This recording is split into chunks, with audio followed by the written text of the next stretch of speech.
माताएं बहनें घर में जब झाड़ू लगाती हैं तो झाड़ू लगाने के बाद ऐसे कौन से स्थान पे झाड़ू रख देती हैं जिससे घर में क्लेश होने लगता है। झाड़ू का उचित स्थान है कहाँ पे, झाड़ू में किसका वास होता है, झाड़ू से संबंध क्या है घर का, इसी टॉपिक पर ये पूरा वीडियो है, आप ध्यान से सुने। झाड़ू में माँ लक्ष्मी का वास होता है। माँ लक्ष्मी का वास झाड़ू में नित्य निरंतर बना रहता है और दीपावली के ठीक 2 दिन पहले से ही झाड़ू की पूजा होने लगती है। ऐसी परिस्थिति में माताएं बहनें झाड़ू लगा करके और दरवाजे के पीछे झाड़ू को खड़ा कर देती हैं। दरवाजे के पीछे आप कोने में अगर झाड़ू को खड़ा कर देंगी तो लक्ष्मी भी कोना ले लेंगी जाके और कोने में ही विराजमान रहेंगी। और एक दिन कोने में होते होते वो एकदम कोने से निकल जाएंगे ऐसे बाहर। अच्छा, कोने में झाड़ू आपने खड़ा तो कर दिया, लेकिन झाड़ू को जो खड़ा कर रहे हैं, खड़ा करने से ही तो क्लेश हो रहा है। झाड़ू को आपको गिरा करके रखना है, झाड़ू को किसी अशुद्ध स्थान पर नहीं रखना है, जैसे कि लेटरिन बाथरूम के आसपास ना रखें। झाड़ू को पैरों तले ना कुचलें, पैर से ना मारें, झाड़ू को अपमानित ना करें। शाम के समय गोधूलि वेला जब हो जाए, सूर्यास्त होने के बाद किसी प्रकार का कोई झाड़ू घर में ना लगाएं। यथोचित स्थान पर सम्मान पूर्वक उस झाड़ू को रखें।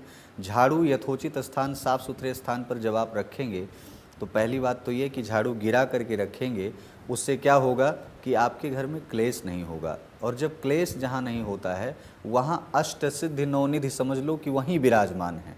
क्योंकि आज का सबसे बड़ा जो महत्वपूर्ण विषय है वो क्लेशों का है। घर में क्लेश क्यों होते हैं, छोटे छोटे विषयों पे बहुत बड़ी बड़ी क्लेश हो जाते हैं और लोग समझ नहीं पाते हैं कि हम क्यों हो रहा है। तो एक बात ये भी है, उस घरेलू दिनचर्या में झाड़ू जो रखी जा रही है, उस झाड़ू के रखने से भी कहीं ना कहीं घर में बहुत बड़ा क्लेश होता है। तो आपको झाड़ू उसी उचित स्थान का निर्णय लेना चाहिए, उसी उचित स्थान पर।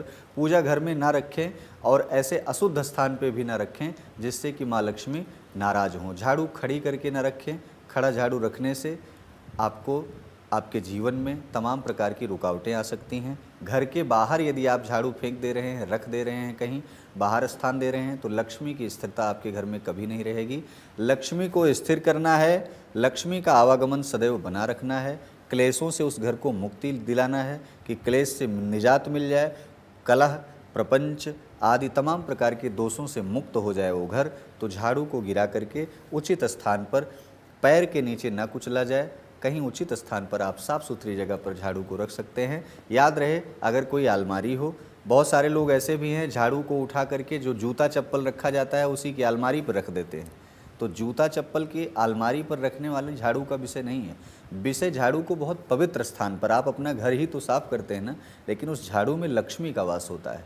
और लक्ष्मी की अप्रसन्नता अगर आपको अपने दिल दिमाग में ले आनी है, अपने घर में ले आनी है, तो आप उठा करके रखिए। अगर उनको प्रसन्न करना है, उनको बहुत ज़्यादा आप आह्लादित करके और अपने घर में ही विराजमान करना चाहते हैं, भगवान विष्णु को प्रसन्न, क्योंकि विष्णु तो शेष की सैया पर क्षीर सागर में विराजमान रहते हैं।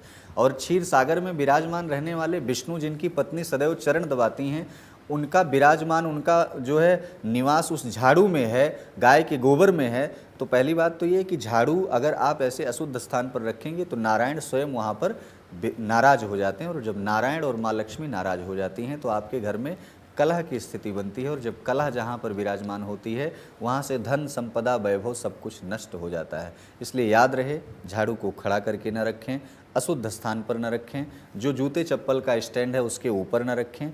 आप कहीं और अन्यत्र जगहों पर, साफ़ सुथरी जगहों पर झाड़ू का इस्तेमाल करें, रखें। सायंकालीन बेला में, शाम के समय आपको झाड़ू नहीं लगानी है, मतलब कि सूर्यास्त के बाद से लेकर के और प्रातः काल के पहले आपको झाड़ू नहीं लगानी है। प्रातः काल जब होने लगे, भोर में जब चिड़िया चहचहाने लगें, ठीक उसी समय से घर की साफ़ सफाई आदि करें, लेकिन झाड़ू को प्रणाम करके ही उठाएं और रखें। तब भी प्रणाम करें कि हे माँ लक्ष्मी, आपकी कृपा सदैव बनी रहे, इस घर में सदैव उन्नति हो, बरकत हो, ऐसी परिस्थितियों का निर्माण हो। ऐसा सुंदर सोचते हुए आप उस झाड़ू को